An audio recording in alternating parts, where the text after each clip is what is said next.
Thank you, Helen. All right, everybody. Thank you for being here. My name is Helen Peacock. I'm the chair of the organizing committee within Rotary for Ending War.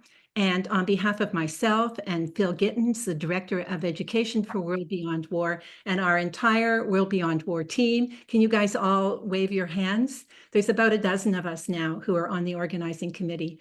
It is our pleasure to welcome you to the 4th global meeting for the growing Ending War community within Rotary. This is our 4th time to come together.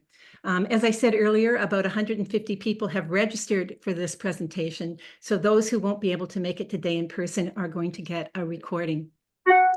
We are all here. We are all here because we care about the escalating level of violence on the planet, because we care about what seems to be the increasing decisions that our world leaders are making to choose war as opposed to another way of resolving an issue, as if war would somehow solve a problem when it's war itself which is the problem. And we're here because we want to expand our vision of what we can be doing within Rotary to have an impact to shift our planet toward peace.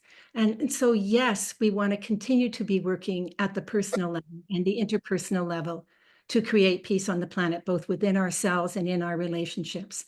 And yes, we want to be working at the local level with our hundreds and thousands of humanitarian projects and positive peace projects and initiatives that we're doing around the world. And yes, we also want to expand our vision to what we can be doing at the global level.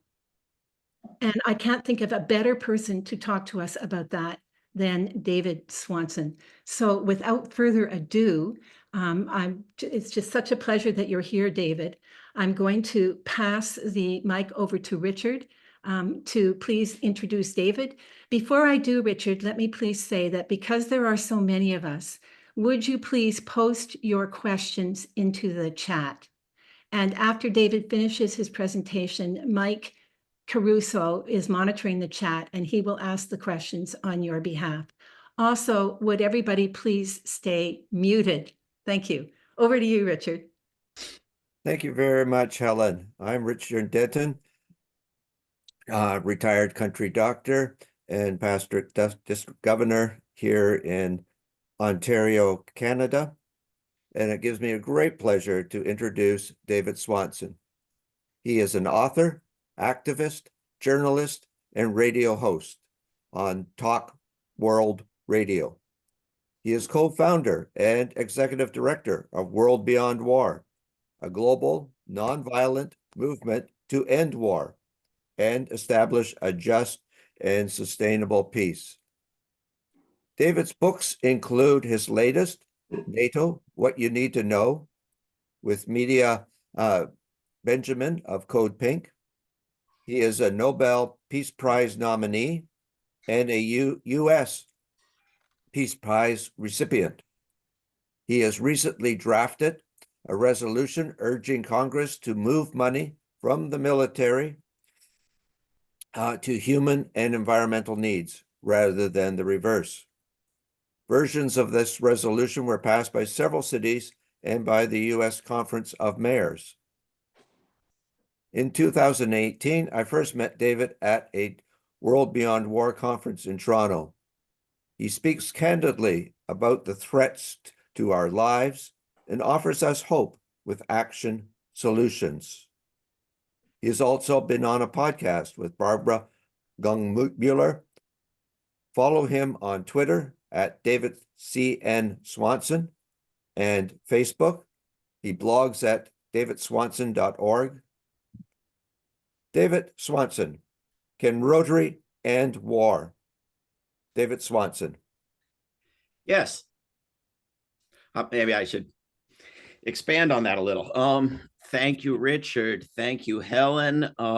Thank you to everybody in Rotary who's working for peace. I think there's a lot of wisdom in this room, and I hope we can get to questions and answers as quickly as possible. But I've got a little slideshow that I'm going to try to share here, and you all can let me know if it seems to be working.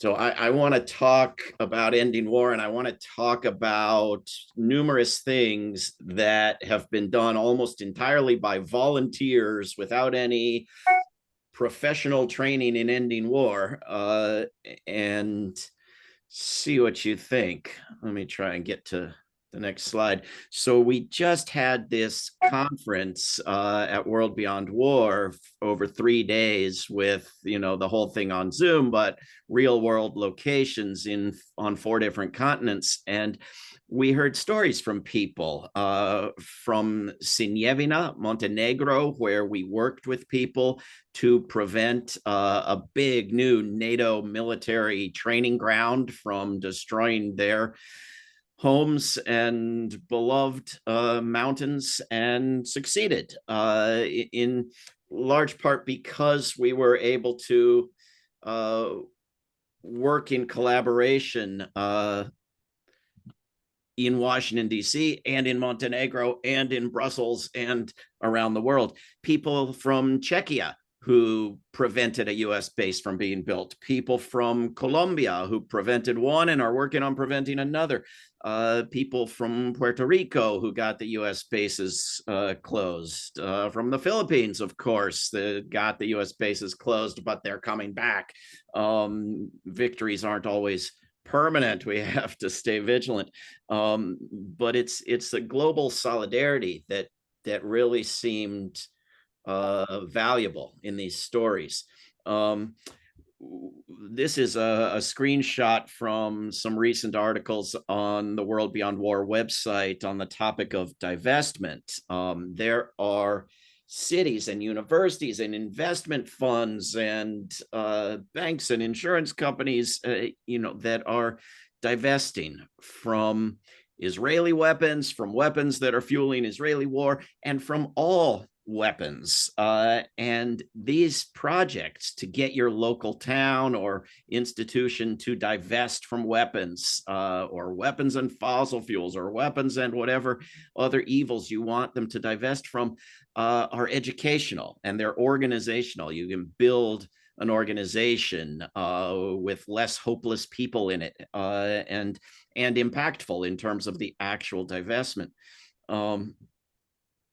I had forgotten about that resolution that you mentioned, Richard. That wasn't terribly recent, but I'm glad that you mentioned it, because this is something else people can do, is get resolutions passed through local governments. It's very easy and takes a little organizing, educating, media work, and getting people to speak up at public meetings. But you can get divestment there. You can get demilitarization of the police. You can get the creation of peace monuments to go with all the war monuments. Local celebrations of peace.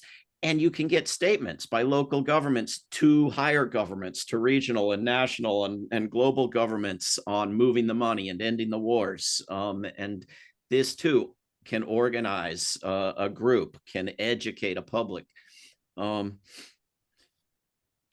You can also do a great deal to build a culture of peace, to create peace holidays and mark peace holidays and celebrate peace heroes. By the way, this is yesterday. Happy blowing up Nord Stream pipeline day yesterday, and also the day for the elimination of nuclear weapons yesterday. If you look at the Peace Almanac at peacealmanac.org, you'll see that there's an occasion to be marked on every one of the 365 days that's useful for planning events, and disrupting and getting canceled war celebrations at sporting events, at the Toronto Air Show, and so forth.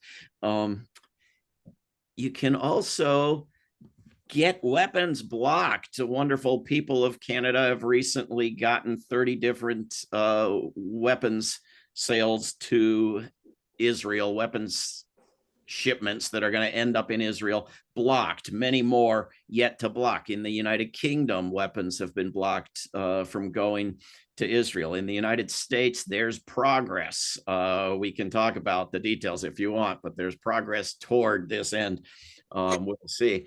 You can get weapons fairs shut down. You can. This is an article on the website of World Beyond War from a group in Europe, but countries like New Zealand have, inspired people in other countries by getting the big weapons fairs kicked out and not moved and not repeated, but ended. Some of you may be in some of these photos or recognize those who are. These are some alumni of some World Beyond War courses, but you can do educational activities, as I know many of you are, locally, and it's absolutely amazing how you can change people's minds with basic facts without any particular skill or wisdom or obscure knowledge, just basic facts that they've never heard. You can change people's minds.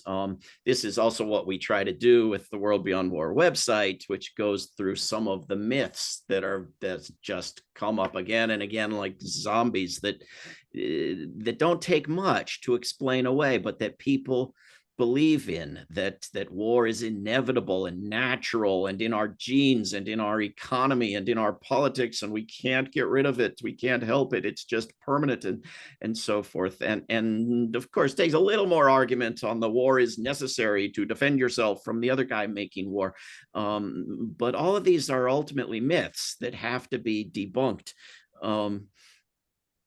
And the numerous reasons why we need to end war that go far beyond anything ever discussed on major media outlets, but are pretty simple and straightforward. And the facts are not advertised, but they're easily obtainable. We can talk about any of these, reasons that you see here. It also helps to educate people about how central war and militarism are to just about every other good cause in the world. Trying to protect the environment while doing nothing about war is pretty hopeless. Trying to protect civil liberties and open government and self-governance and democracy and transparency without going after war is, impossible, and so on through the different good causes that we all work on, and at least many of us support many of them.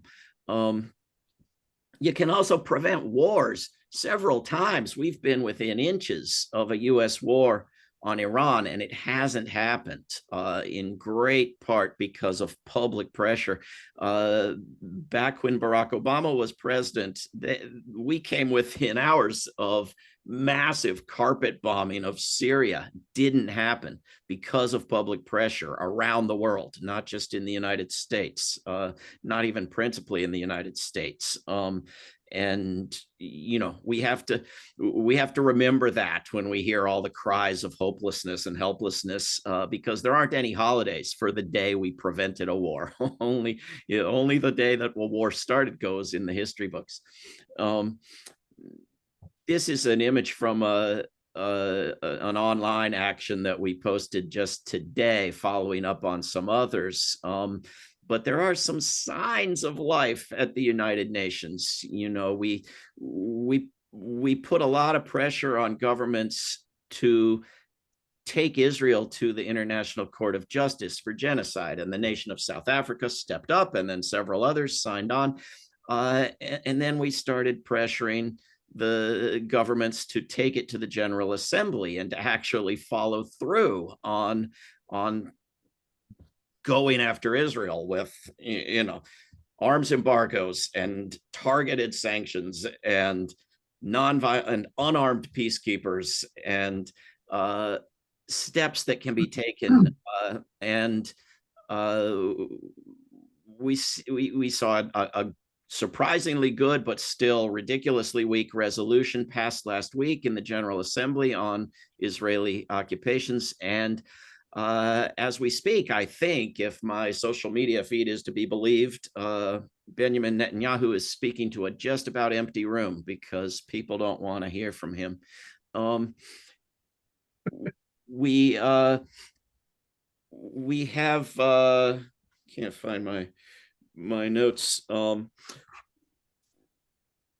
We have in Rotary a group that's already global, that's already organized, that has done campaigns against other public health threats already successfully, that is already partnering with World Beyond War on this course called Peace, Education, and Action for Impact, which we have done a couple of times in numerous countries and are planning again for January of 2025 coming up, where we get groups of students, individuals in different countries to do an educational component and then an activist component of this course. And Rotary chapters can affiliate with World Beyond War. World Beyond War can assist our chapters, our affiliates, and our friends in all variety of local and regional efforts and global days of action. So Rotary is in a wonderful position to work for peace and to work for peace in collaboration with others.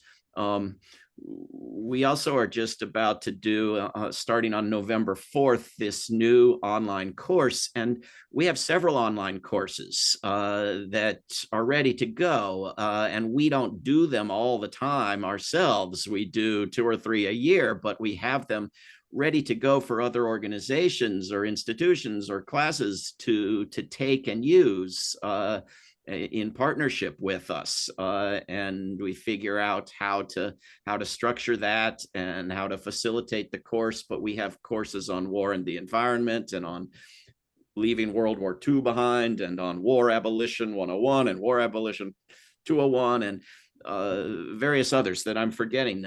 Phil could tell you, well, our website could tell you, but we have all these online courses that have been created and are ready to go. And in some cases, we've partnered with various universities on having them use them. And that's something we can do with Rotary. I think I'm getting to my last slide, and I think I've gone pretty quickly, actually. So this question of, can Rotary help end war? Of course, Rotary can help end war. Rotary can lead the way if it so chooses. It's in a terrific position to do so.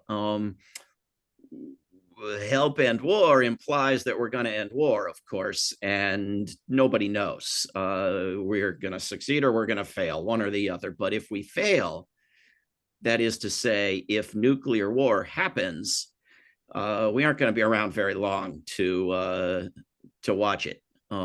If we succeed, we're going to get to talk about that success for a while, and we're going to get to work on moving our resources and our energy and increased global cooperation to the non-optional crises, to the non-idiotic crises, to the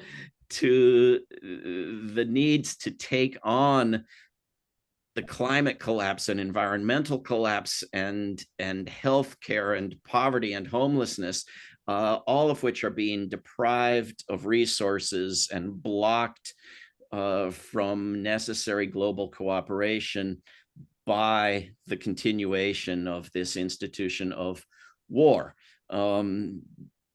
We're not going to succeed this week. This is a project that's going to take at least months, if not years, if not decades. But there's absolutely no reason we can't do it. We can talk about any of the reasons that you think we can't do it, or we have to do this other massive thing first before we can do it. And I'll give you my argument for why that isn't so. But that doesn't mean it's easy, and that doesn't mean I can predict the future. It just means it's as doable as any of the other dramatic changes in the world that were all generally considered impossible right up until the moment before they happened. So it's certainly much more enjoyable to work toward doing it than to hide under our beds and cry, which is just not enjoyable at all. So I think we have lots and lots of time for questions and answers and discussion, and maybe we could go to that. Okay. Thank you, David. Just a lot of suggestions, options, how we can accomplish ending war. We have so far 4 questions in the chat. First one is from Tahara Kadini. It says, hello, everyone. This is Tahara Kadini. My question is this: what are the main causes of war and how can they be addressed? Well, there are the fictional main causes of war and the real main causes of war with very little overlap, right? So what you'll hear is that wars are caused because the other side is subhuman monsters who you can't talk with, who only understand violence. Or war is caused by the backwardness of distant people who have the wrong skin color and language and religion and culture, and wage wars more when they are lacking resources or climate change is kicking in or there's overcrowding. These sort of sociological causes of war among the lab rat humans in the impoverished countries of the world, or war is caused by some outrage committed by some other country against the good, upstanding, rules-based order democracies of the globe. This stuff is generally false. I'm speaking from sort of a U.S. perspective about U.S. wars, where I think I can say this stuff is always false, but it's generally false all over the world. It takes 2 to tango. Most wars are very carefully maneuvered into and built up to by both sides. That doesn't mean there aren't wars where one side attacks another, but they are rare, and most wars you can see coming many miles away. Why have these wars? Well, cultures that have not had military and not seen war as acceptable have not had wars. Of course, nobody, in the vast stretches of human history and prehistory had anything resembling current wars up until recent years. But most human societies have not had anything resembling war. And most people, even in the most warmongering nations, do everything they can to avoid war and are quite successful and completely avoid war. So it's not some sort of natural hormonal drive or instinct. It's not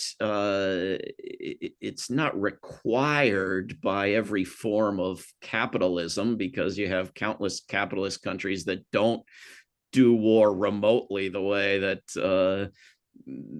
some do, and some of which don't do it at all and don't have militaries at all. But I think if you look at these studies, do you have wars more often where there's overcrowding or resource shortages or any of these things? And you don't. These studies don't hold up, at least not yet. But do you have wars more often where there is petroleum in the ground, where there are resources in the ground that some outside country wants? Yes, very, very much so. Do you have wars where the self-fulfilling prophecy of the weapons proliferators and profiteers have created the tension for wars? Yes.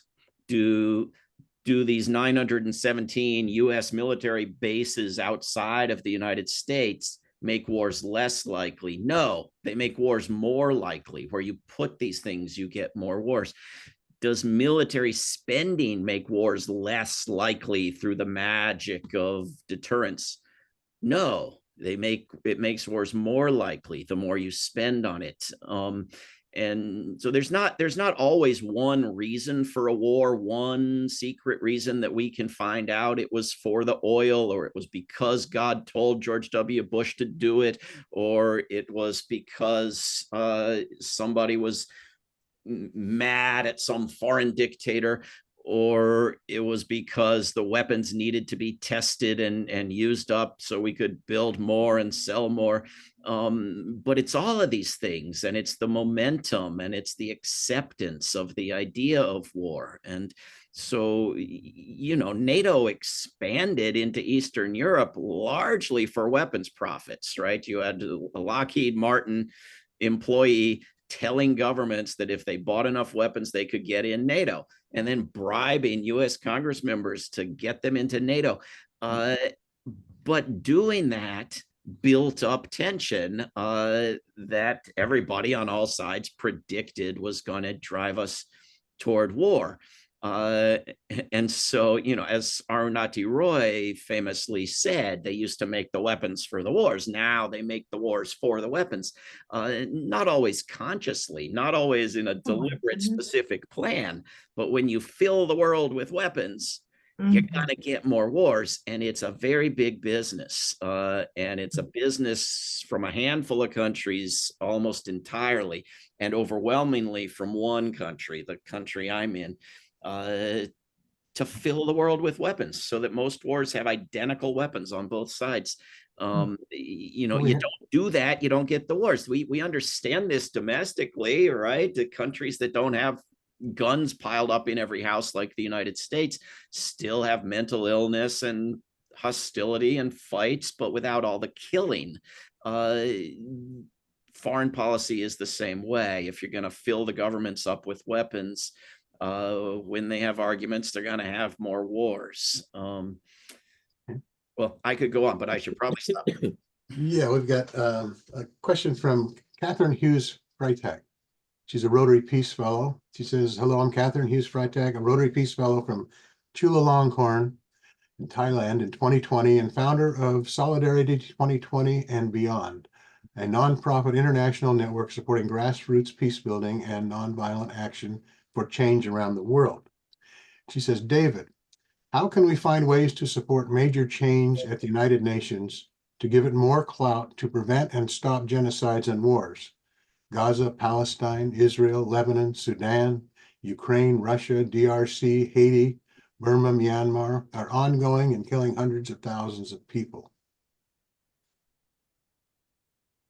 I think I think principally it's a question of doing the wonderful nonviolent organizing that I know people in Thailand know how to do, to pressure national governments to do the right thing at the United Nations. And as we saw South Africa finally take the lead on prosecuting a war at the International Court of Justice, we need to see nations take the lead on using the Uniting for Peace resolution, taking the General Assembly around the roadblock of the Security Council, and enacting serious steps that go beyond what was passed last week. And, any government on earth, they don't have to defer to Palestine. They don't have to wait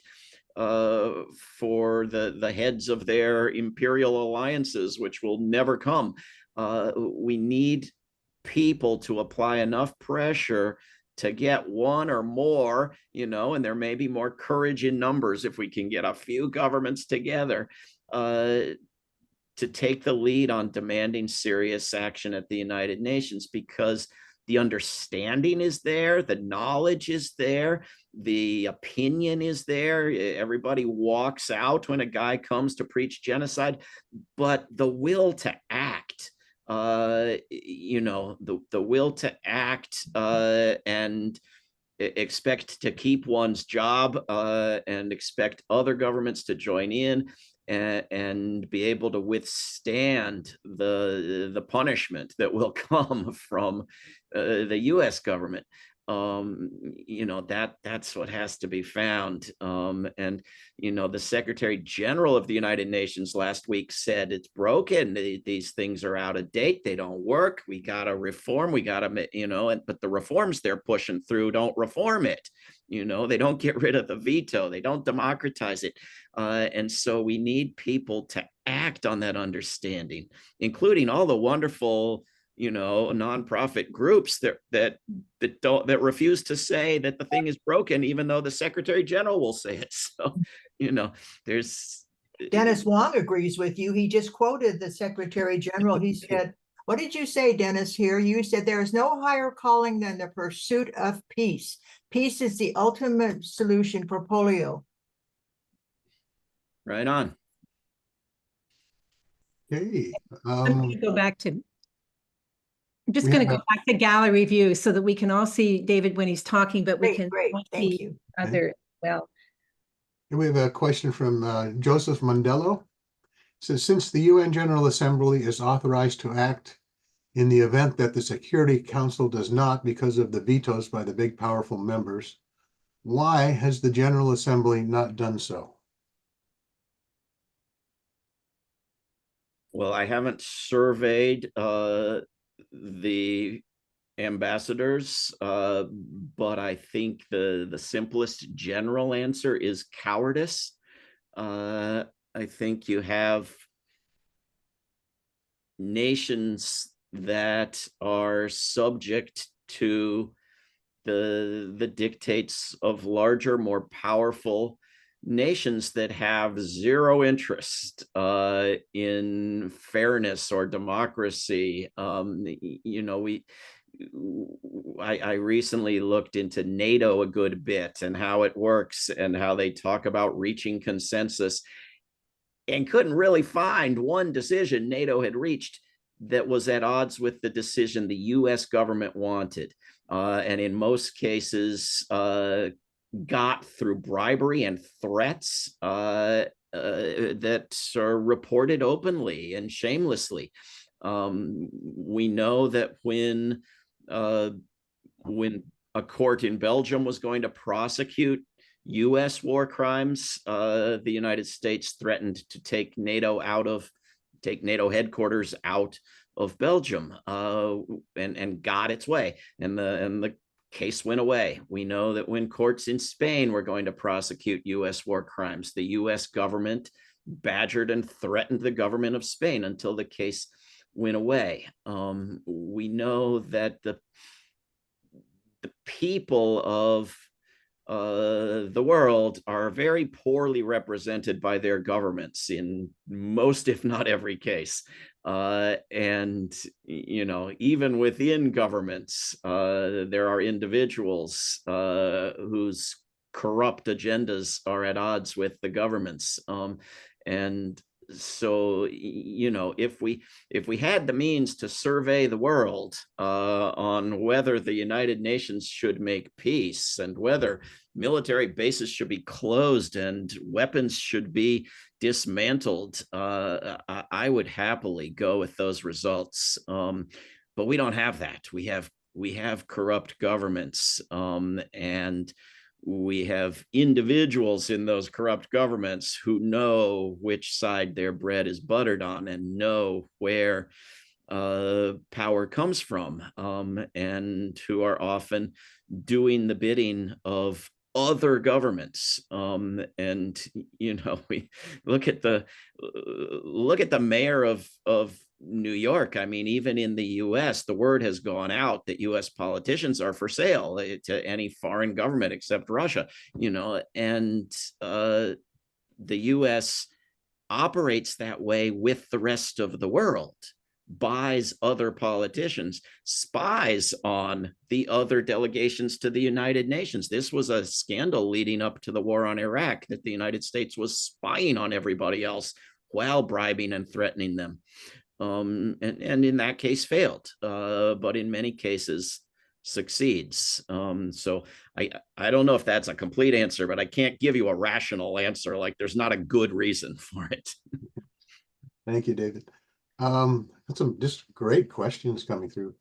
David Gallagher asks, can you speak on Rotary's capacity for global citizen diplomacy? Well, I think it's an incredibly useful thing. I just did an interview yesterday about a trip I made to Russia 5 years ago, maybe more than that, years ago. And it seems like something Rotary is perfectly set up for. You know, when I got out of high school and didn't know what I wanted to do, I applied to be a Rotary exchange student and went and spent a year in a foreign family in a foreign country and learned a foreign language.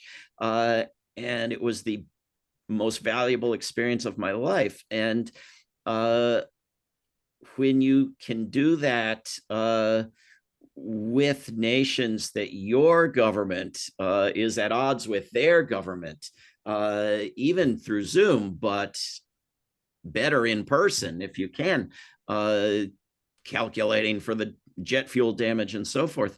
It's incredibly valuable. You know, I came back from that trip to Russia, as other trips to other countries, and I didn't have my reputation ruined for being, you know, of course I'm accused of being Putin's servant if I say anything against war.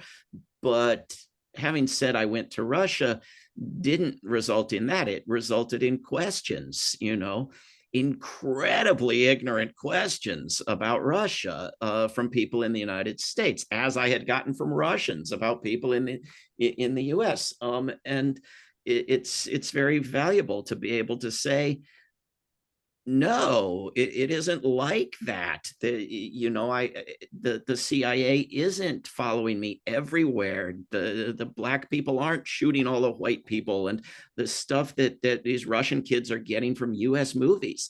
And to come back to the U.S. and say, yeah, I can speak freely in Russia, and you know, and Russia's seems to be a less violent place than my home, you know, and it's shocking to people, you know, simple, basic facts are shocking to people. And you know, you have to be somewhat careful when you get into meeting with foreign governments, because your government may try to treat it as a crime, but it's got to be done. I mean, I've met with the Russian ambassador to the United States 2 blocks from the White House, in his house, which is 2 blocks from the White House, and nobody in the US government has done it. You know, I went with some peace activist friends and professors, and we met with the Russian ambassador, and it's valuable for them to have some people in the United States who want to talk with them, because they desperately want to talk with the US government, and it won't talk with them. So, you know, it's definitely worth pursuing on as big a scale as can be managed. Well, thank you, David. Yeah, like what you said about being a Rotary exchange student and ambassadorial scholars and whatnot. And back in 2005, when I was pretty new to Rotary, the Rotary International president was a fellow named Carl Wilhelm Stenhammar. He was from Sweden. And he made the statement, he says, if you want to see global peace, send every 17-year-old on a Rotary exchange. Yep. Or international exchange. You know, once people learn to see other cultures, to learn about other cultures, and to interact with other people. If you know people, it's very much harder to have them your enemy if you know them on a personal basis. So, yes, I have a question from Dennis Wong. In your opinion, what will the world look like when we end all wars where there are currently hundreds of violent conflicts going on around the world? Well, if you define a war as a violent conflict with 1,000 dead or more per year, I'm not sure there are hundreds of those right now. But if you stretch the definition of violent or conflict, and you include, you know, just things like U.S. gun violence, then there are more than what we call wars. But I think Dennis said over 50. I changed it to the hundreds. well, I mean, I don't want to argue about it. It obviously depends on exactly how you define it. But I think that while I mean, we shouldn't take that to mean that war is the normal way of doing things. You know, there's always been a war somewhere. Well, there's always not been a war, thousands of somewheres. You know, the normal way of doing things is to not have a war. And you know, I think the world would look a lot like it does, but it would be absolutely rolling in money we didn't know what to do with. You know, the notion that anything else could possibly be short on money, you know, unless we dumped everything into the pockets of billionaires, would seem absurd and anachronistic and almost incomprehensible because of how much money goes into war and how much money is lost to the destruction of war. And so we would be able to have much more control over our governments because they couldn't tell us anything needed to be secret anymore. There wouldn't be any excuse for it because the war enemies would be gone. And with that control over our governments, we would be able to say, let's take all of this money and completely transform our corner of the world, wherever it is, and the whole rest of the damn world too, because that's how much money it is. And let's go beyond people's wildest imaginings of a Green New Deal to try to maybe keep this place livable a little longer, because those are the kind of resources we have. And you know, so you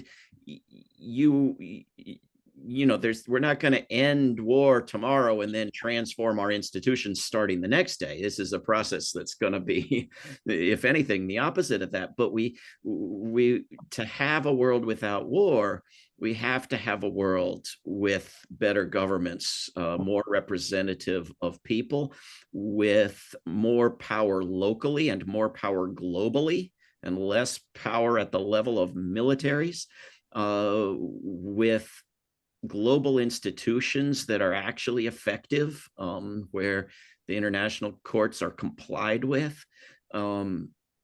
And, you know, then we have, you know, golden opportunities for cooperation where you couldn't have it before. And this, you know, the madness of economic competition between empires would lose the hostile militaristic element to it, and it would be possible to denounce it as silly madness without being accused of being on the side of the enemy. So it would be a different world in some very significant ways. Okay.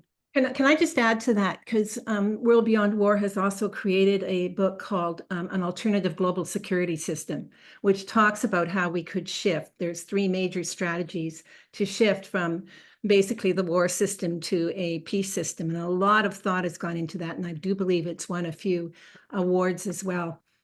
And I would also like to add that the Global Peace Index tells us that it measures the cost of violence, as you know, around the world, or the level of peacefulness around the world. And it tells us that the cost and the major section of the cost of violence is militarism, war, and the preparations for war.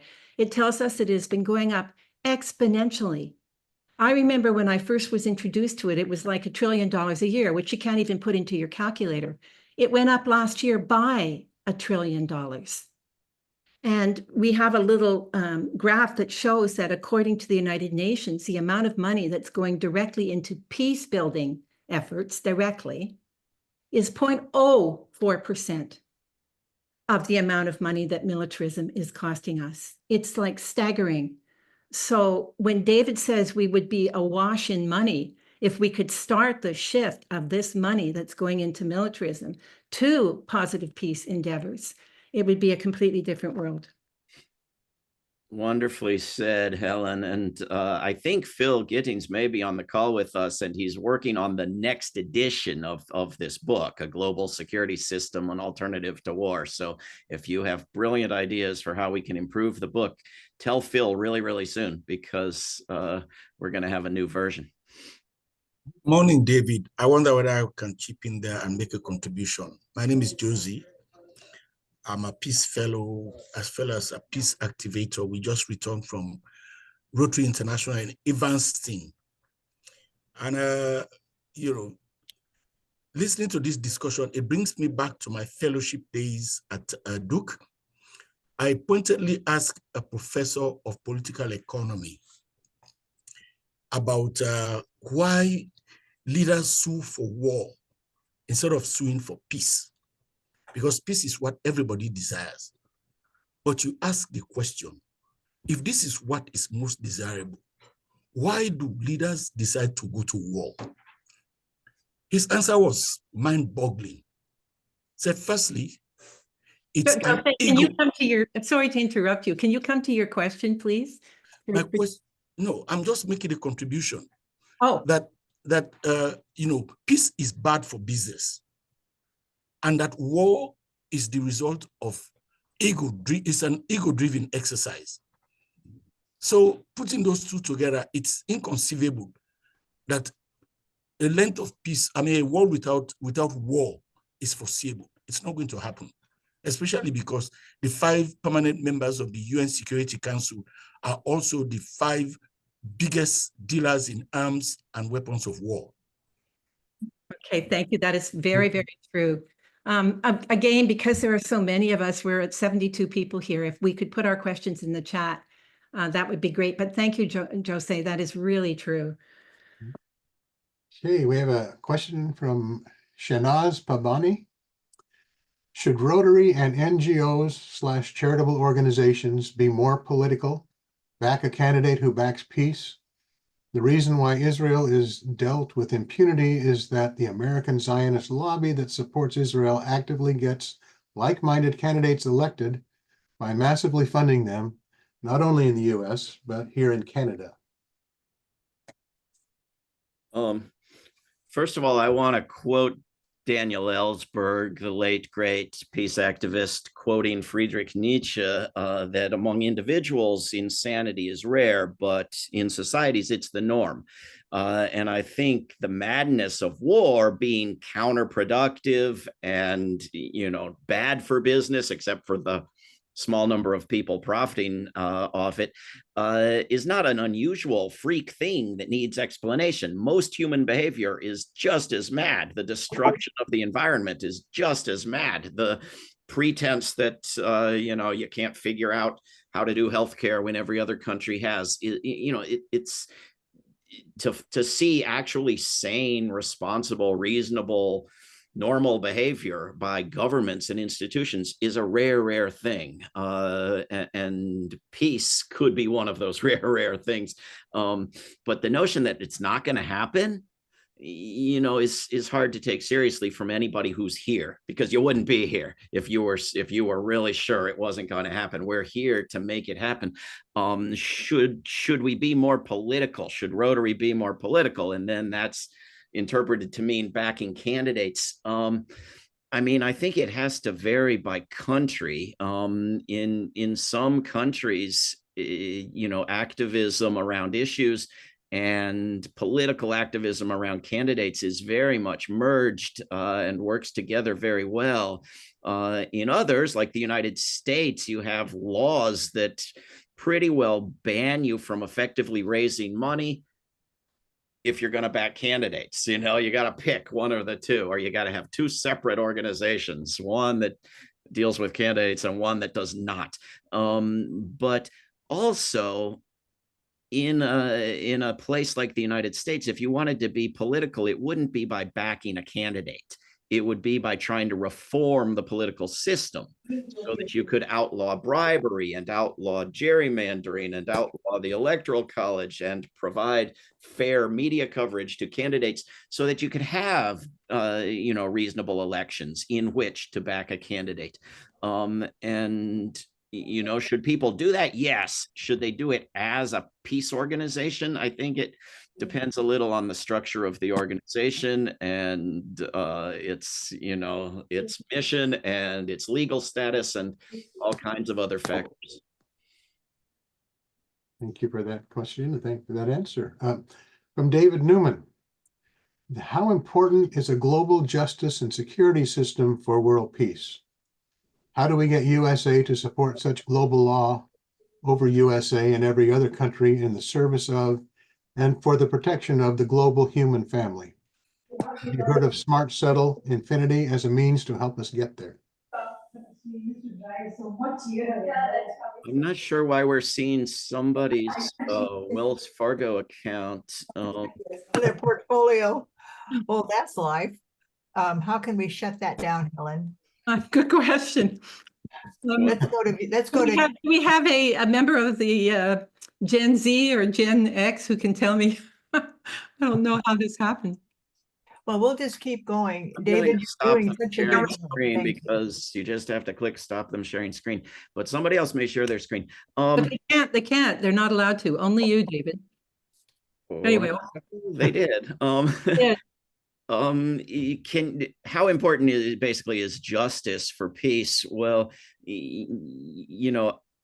if you're going to have a society built on dramatic injustice, peace is not going to be stable. It's not going to last. You're going to be at risk of violence. People like Johan Galtung call unjust systems structural violence because they lead toward the likelihood of actual violence, as most people understand the word. And so we need peace, and we need a sustainable peace that's based on a just, fair society, because otherwise we're not going to be able to keep peace. Having said that, I don't want you to rename your, Jonestown Center for Peace, the Jonestown Center for Peace and Justice, because the minute you do that, you will never touch the issue of peace again. You will only deal with every other wonderful, good, anti-racist, anti-sexist, pro-worker, pro-environment issue under the sun that we all know and love, but you will never again have anything to do with peace. And I don't want to back the claim that first we must create universal justice of this sort or that sort, and then we can worry about war. Can't get to war yet. Got to put that off for a while because it isn't true. There isn't any reason for that. And because we may not last long if we don't get rid of war.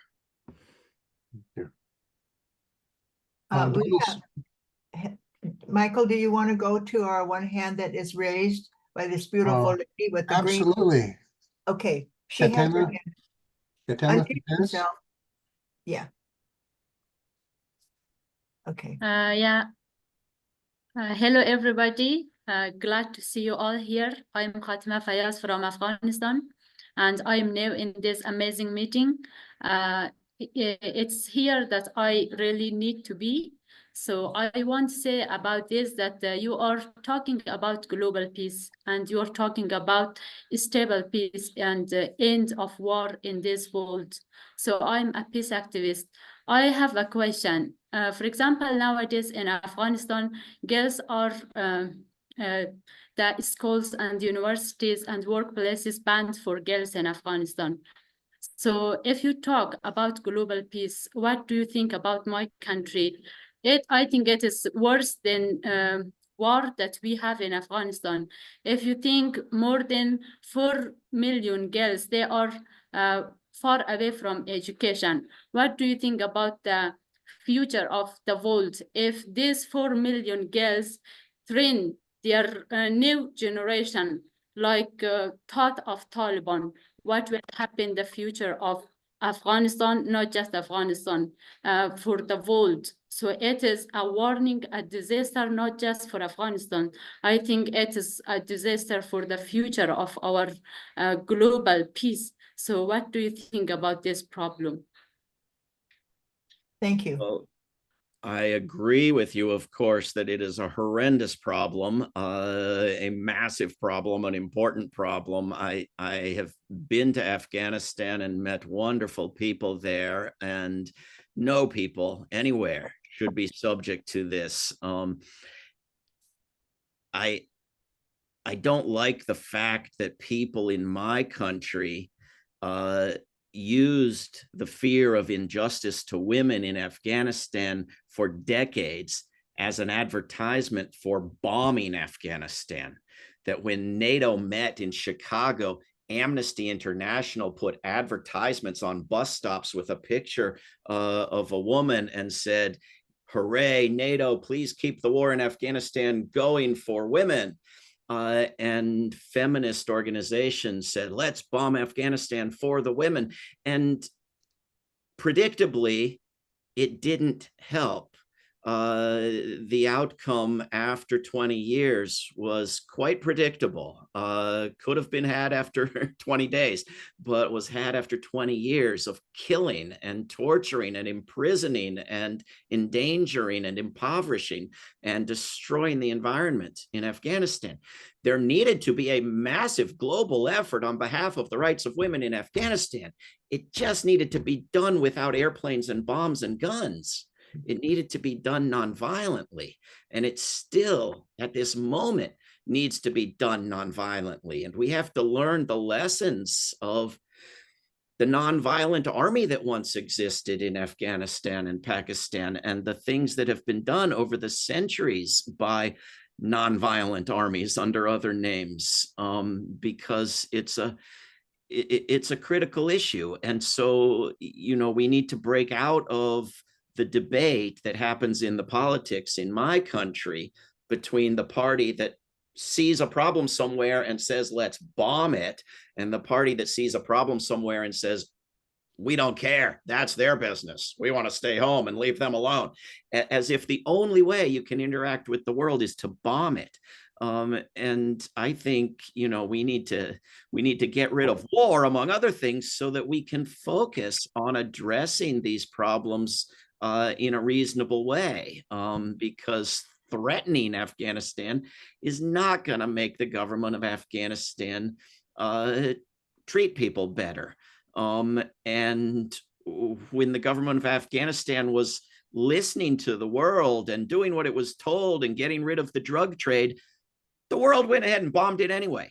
And so the world doesn't have a lot of credibility here and needs to regain it through some serious work. When you go into Pakistan and set up the vaccinations for polio and they're fake, this doesn't advance the cause of credibility and the ability to work together toward real solutions. And so, it's a major problem. There's a lot of work to be done, and there are good people working on it. And I'm sorry that anybody is having to live under those conditions. So thank you, David, and thank you for that question. We only have 3 minutes left for today's meeting. It may be that we have to hold a global meeting with David Swanson part 2. For those of you who still have questions that you want to ask David, you can email him at davidswanson.org. Okay, and he will respond. We can testify to that. Is that fair, David? Sure. Okay. And we have, so I apologize for those of you who still have questions. We have 2 minutes left today. And so I wanted to ask Barbara if she wanted to kind of some concluding remarks and express her love for all of us. Thank you, Helen. Thank you all. When Helen said, or David said, it's up to us. We are the people that believe that war can be ended. And recently I said to a lady in the Trader Joe's parking lot, "I'm working on ending war." She was so violent to me. She said, "I hate war. Why are we having wars?" I couldn't get another word in because she wanted to tell me how bad war was. And I said, I totally agree. Now, Gordon McAnally, the Rotary International president, said that the road to the world we need today is crying for peace. When I said that to her, she calmed down. So if you are a transformational advocate for peace, I hope you are, use the words, the world is crying out for peace. What do you think we can do? As David said today, you heard David tell us that there is a problem. The problem is war itself, and that we are the solutions to the problem with our advocacy. Listen to David on peacepodcast.org if you want more information. He was so eloquent. If you want to know how wars can end, listen to Ernie Thiessen. He's on peacepodcast.org. But I really want to thank you, David. I want to share my love with you. You have worked for peace all your life, and you said you were an exchange student for Rotary. And you know, I did a conference with world leaders, and I said, how can we get people to think globally and not think, linearly? And you know what the answer was? Mentors. So I'm going to commission all of you to be mentors for peace. That means you find a younger person and you talk to that younger person about, that wars can be solved, that we can work together for peace, as David says. And luckily, we have a course for you. If you're running out of ideas on what to talk about, take your camera out and look at the QR code behind Helen Mead, Dr. Denton, Michael, who asked all the good questions, Jack, Quanta, and take a picture.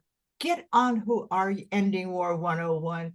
And I just love all of you. I love David Swanson for never giving up, for keeping the words of peace is possible. And Jack just pointed to the QR code. Point again, Jack. Jack is from the Philippines. Do you know what time it is in the Philippines? It's after midnight, but here he is. Why? Because he believes in peace, and he's on our team. Now, if you out there are wanting a peace poll, then you go to RotaryPeacePolls.org, and there you have Larry, raise your finger so we know that you have, I mean what you say. We wouldn't have this if we didn't have our wonderful friend, Al Jubitz. I don't know if you all know Al Jubitz. Albitz, give us the peace sign. Al Jubitz is a hero in my book because he started Rotary Action Group for Peace, a RAG devoted to peace. Okay, what is your action? Join the RAG, the Rotary Action Group for Peace.